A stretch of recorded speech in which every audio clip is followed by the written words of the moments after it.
sounds having breakfast, the hum of their conversation and the clinking of their cutlery reaching her ears. She returned to the window with the beach view and gazed out at the sea, following it with her eyes until she reached the cliffs at the far end.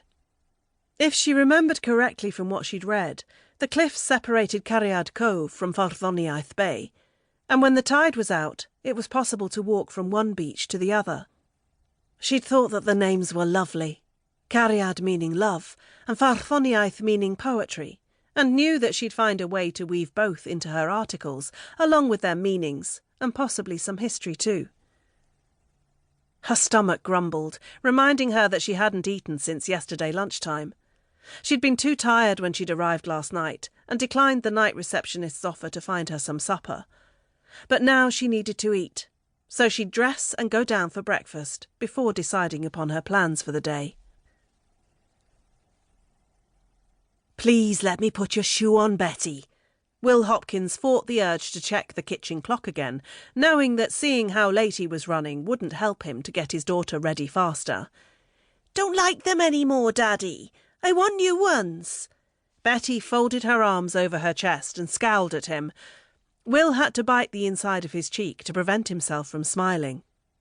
In her blue and white checked summer school dress, with her soft brown curls in bunches and her white ankle socks, his daughter was incredibly cute. Too cute for her own good at times, because she often ended up getting her own way, and Will knew that wasn't a good life lesson. "Beti, we've been through this," he said, trying to reason with her.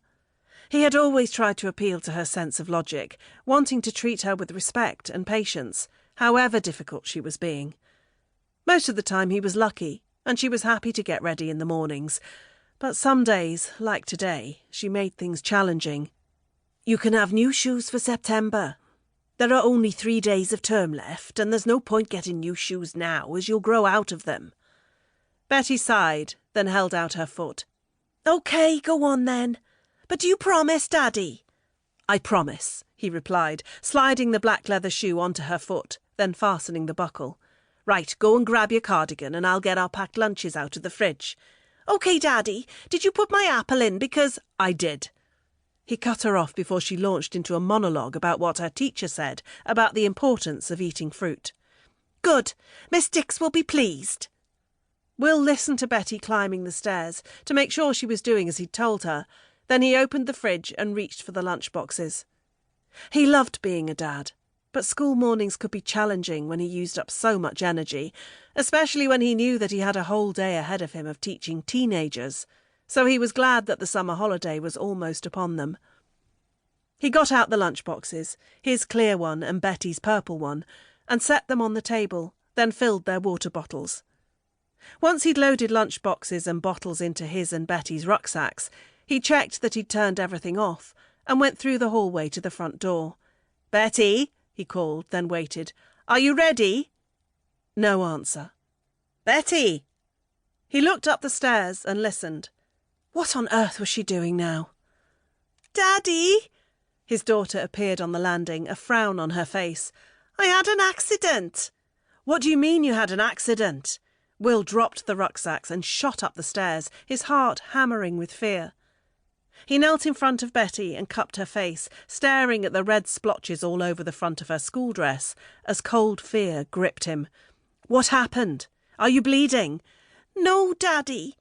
I wanted to paint my nails to make them more pretty, and I spilt the nail varnish on my dress." Her eyes widened as if in disbelief at how this terrible thing had come about, and Will suppressed a groan. "It doesn't matter, as long as you're all right," he said, as he led Beti to the bathroom. "I'll get you a clean dress, and we'll try to get the nail varnish off this one later." "Yes, Daddy," Beti said. "I really have no idea how it happened at all." Will shook his head. "I'm sure you don't." "We'd better get a move on, Daddy, or we'll both be late for school." Beti gazed up at him, her eyes wide with innocence, looking as if butter wouldn't melt in her mouth. "Yes, we better had, and I'm sure Miss Dix won't care if your nails aren't painted." "Miss Dix always has painted nails. She's very pretty. You should marry her, Daddy. Then you'd have a lovely wife." If only it was that simple. Will left Beti in the bathroom while he went to get her another dress. Whenever Beti